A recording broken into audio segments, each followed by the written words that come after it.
Medeni bocah yen urip sekep ngibadah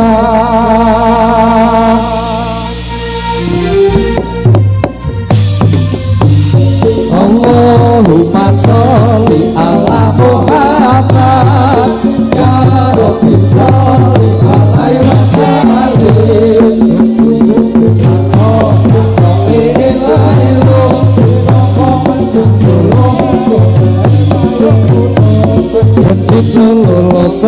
wong mati ora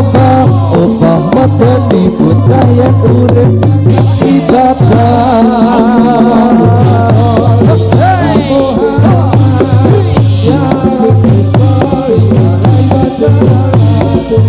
suku batok